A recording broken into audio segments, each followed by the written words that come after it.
Sunrise.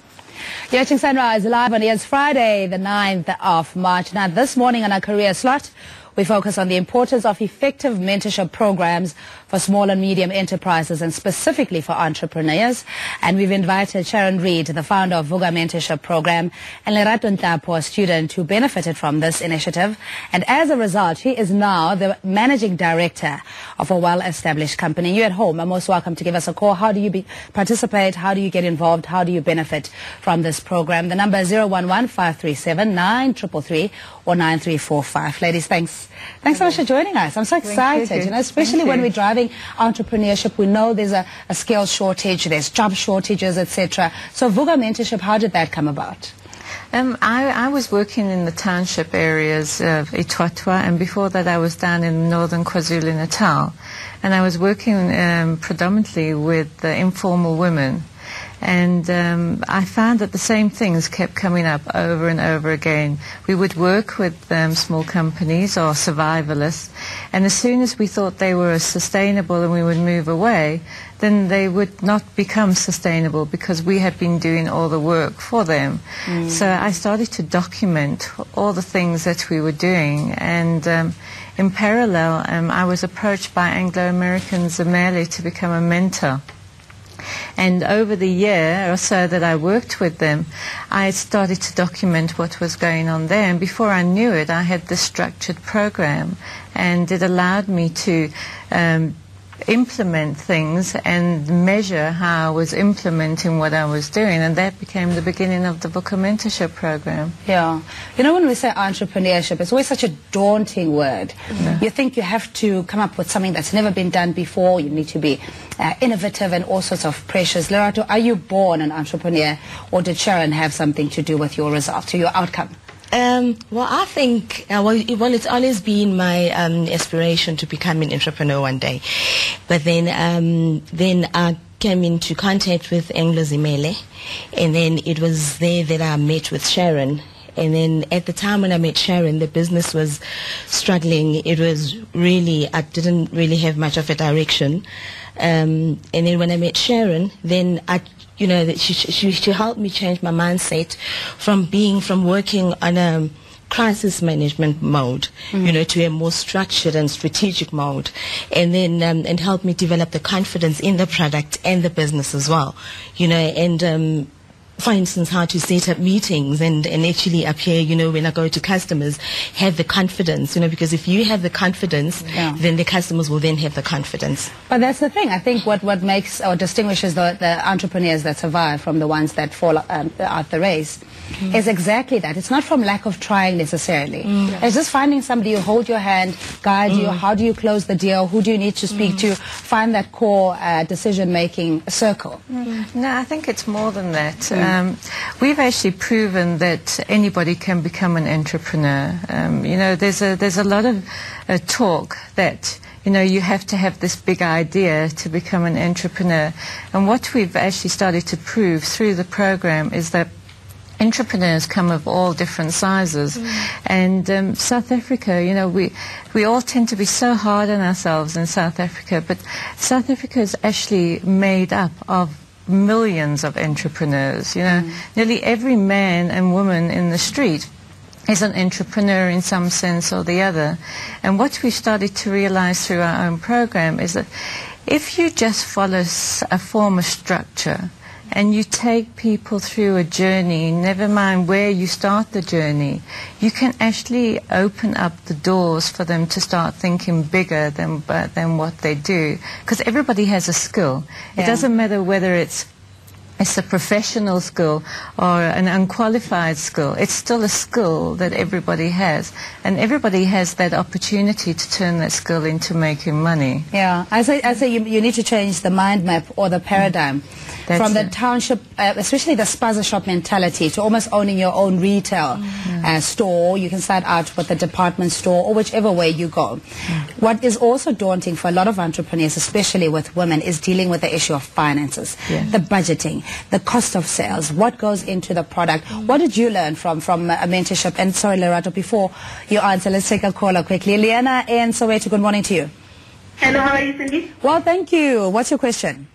Okay, I wanted to ask Sharon, what type of businesses do they assist? Because me and my friends started a clinic company, and we're struggling financially. Like we don't see us going anywhere because of the funds and things like that. So I wanted to ask if they assist businesses like that. Okay, do you have clients yet? We did have one client, and then we couldn't continue because of the finances, having to travel and things like that. Our business is fresh. We registered in December. We only started in December, but we're struggling to get funds and things like that. What are you called? Hello? What's your company called? Sibanda and Twala Cleaning Services. Do you have a website? No, not yet. All right, stay on the line. Thanks, Liana. Okay. We mentor all companies. We're a business mentorship program, and we can take businesses through all levels of business, whether you're a startup business or an established business, or you're just looking to enter into a new market. Any one of our programs will take you through any aspect of the business. My suggestion is to the caller is that she drops us an email. She can go onto the website and drop us an email, and we can assist her to maybe point her in the right direction. Most people think that finance is the reason why businesses don't succeed. It's not actually the finance that is the problem. Yeah.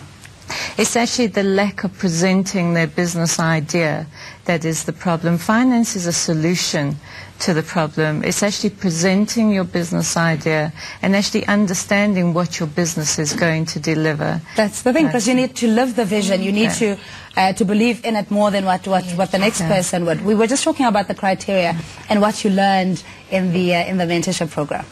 I just, first of all, you know, as an entrepreneur, I learned to, I needed to start having, looking at the bigger picture, having a vision, you know, not thinking in just today's terms, and looking at the bigger picture. I mean, Sharon would say to me, where do you see the business in 5 years' time? So I had to start thinking along those lines, you know, and then with that, then you start working strategically, you start putting plans in place, you know, then you start doing your research and say, if this is the route that I want to go, then this is where I need to start. And then you start finding out things, and you start trying it out, and then you start speaking to people, you know, relevant people, that is. Okay. We have more questions from our viewers on our Facebook page, and you at home can also go to facebook.com/ETV Sunrise.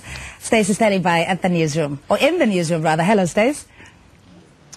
Well, we're looking at our Facebook page, Cindy, and we said this morning in our career segment we focus on the importance of effective mentorship programs for small and medium enterprises. We were asking what your response to it is. Harry says, I think SMME is one of the best ways to fight poverty and unemployment. Can't wait to watch the show. So, Harry, I hope you're enjoying the slot.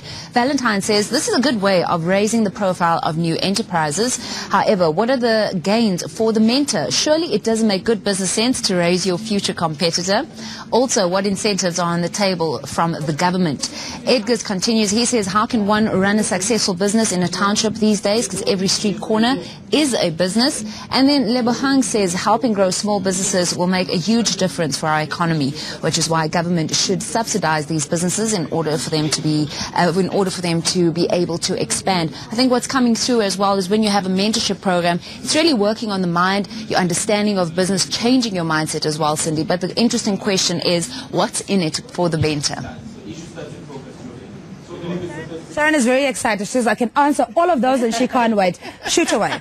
Well, the question that was asked there, what's in it for the mentor? The mentor, there's two things that's in it for the mentor. You know, if you're going to get into this kind of business and opportunity or initiative, it's got to be a passion that you want to do it.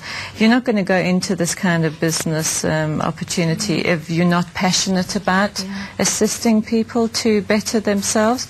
But there is the financial opportunity for mentoring, and that's also where the Vuka Mentorship Programme really plays an important role. Because we have a structured program, it means that mentors can use our program and are then trained to be mentored to be able to mentor other companies. And because the program is structured, they can then measure themselves on how successful they are being in mentoring these companies. All right, ladies, stay with us. We're just going to take news, a quick spot break and news, and we'll come back with our discussion to talk about your unique selling point, what the product is all about, and what makes you stand out from the rest. We're speaking to Sharon Reed, founder of Vuka Mentorship Programme. Lerato Nhlapho is living testament that mentorship does work when it's well structured. And for more information, you can go to Vuka Mentorship, vukamentorship.co.za. Their website is vukamentorship.co.za. We'll be back after this with the latest news headlines. Stay with us.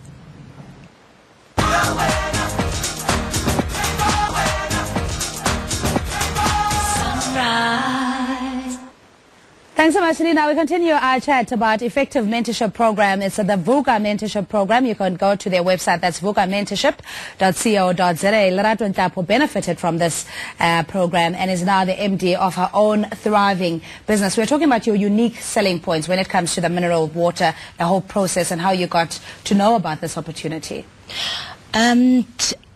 I actually approached Englosimele initially I had another business. So I actually approached them to be on the database as a supplier. But then nothing came out of that, but they kept my CV. And then a year later, they phoned me and said they have this project. Would I be interested in it? And they were specifically looking for someone to do sales and marketing. And that's when then I joined Englosimele. But at that time, it was just a business plan. There was no business. There was no product. There was nothing. And then so we started from scratch. And then we had this, then we developed the bottle. This is it's not a standard bottle. It's our own bottle, which we now blow ourselves. And then we've got this brand. And then we get this water. You asked how it's unique, how it differs from all the others. This is recycled water. It's water that comes from underground, from excess mining. When there's coal mining, there's excess water that comes from there. So and then Anglo Coal, BHP Billiton, and Woodbank Town Council, they came together and they built a plant called Water Reclamation Plant. They take excess water from all the mines and then they purify it and it becomes potable water.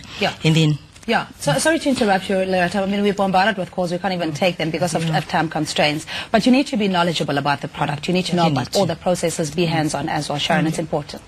It's very important. Maybe what I can do, if I can just focus a little bit on how we added value to For Life Water. When I was introduced to Lerato, one of the biggest things that after we had met with her, because what we do when we go into companies, especially existing companies, we do a full assessment on the company. So we don't just go into the company blind and there's a never-ending piece of string. We actually assess the company and really gain the understanding of what needs to be done for that particular company. And what we identified for Life Water was that they hadn't structured how they were going to go about doing their sales. So they knew that they had to increase their sales, but there was no plan or no process in place. So over a period of 6 months, we worked with Lerato on a very intense basis where we assisted her to develop a very measurable sales plan where she could follow up with the companies that she was contacting and then show results. And even if it meant that we had to physically and sometimes hold her hand and take her to particular companies just to get her into the mindset of actually calling on these companies. Ladies, I'm really afraid we're completely out of time, but it was really great having you. Wish you all the success, and I'm sure you'll be bombarded as well with a number of queries. Thanks indeed for coming in. We're speaking to Sharon Reed, founder of Vuka Mentorship Programme. Lerato Nhlapho is the living testament and proof that mentorship program, when well structured, can really work. You can go to www.vukamentorshipprogramme.co.za. That's vukamentorship.co.za. Stacey standing by with the latest sports update.